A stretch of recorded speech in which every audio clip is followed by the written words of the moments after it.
Hello दोस्तों, कैसे सब लोग। आशा करता हूँ अच्छे होंगे, स्वस्थ होंगे। मैं आरती हमारे चैनल में फिर से आपको एक नई कहानी के साथ स्वागत करता हूँ। आज एक राजा और मूर्ख बंदर की कहानी सुन लेते हैं। चलिए शुरू करते हैं।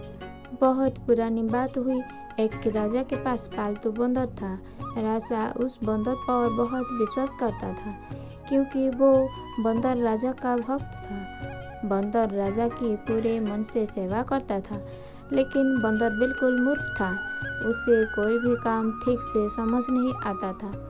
राजा जब भी विश्राम करता, बंदर उसकी सेवा के लिए हाजिर हो जाता था।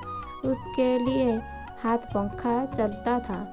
एक दिन की बात है, जब राजा सो रहा था और बंदर उसके लिए पंखा चल रहा था, तभी एक मक्खी भिन भिनते हुए राजा के ऊपर आकर बैठ जाती है।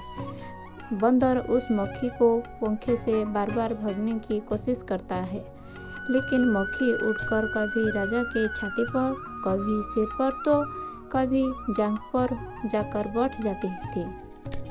मूर्ख बंदर काफी समय तक ऐसे ही मक्खी को भागने की कोशिश करता रहा, लेकिन मक्खी वहां से जाने का नाम ही नहीं ले रही थी। जो देखकर बंदर को क्रोध आ जाता है और वो पंखा छोड़कर तलवार निकाल लेता है। जब मक्खी राजा के माथे पर बढ़ती है, तो बंदर तलवार लेकर राजा की छाती पर चढ़ जाता है। जो देखकर राजा काफी डर जाता है। फिर मक्खी माथे से उड़ जाती है, तो बंदर उससे मारने के लिए वहां में तलवार चलता है।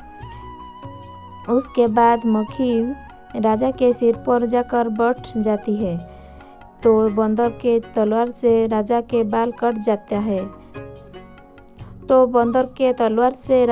बाल कट जाते हैं और जब मूंछ पर बैठती है तो मूंछ कट जाती है। जो देख राजा कमरे से जान बचाकर भागता है और बंदर तलवार लेकर उसके पीछे भागता है। इससे पूरे महल में अधर-पधर मच जाती है। दोस्तों, इसी कहानी से जो सीख मिलती हो कि किसी मूर्ख को ऐसे काम न हो सकते जो बाद में आपको खतरा हो सकता है। दोस्तों, हमारी कहानी आपको कैसे लगा, आप कमेंट करिए, लाइक करिए, सब्सक्राइब करिए। Bye bye.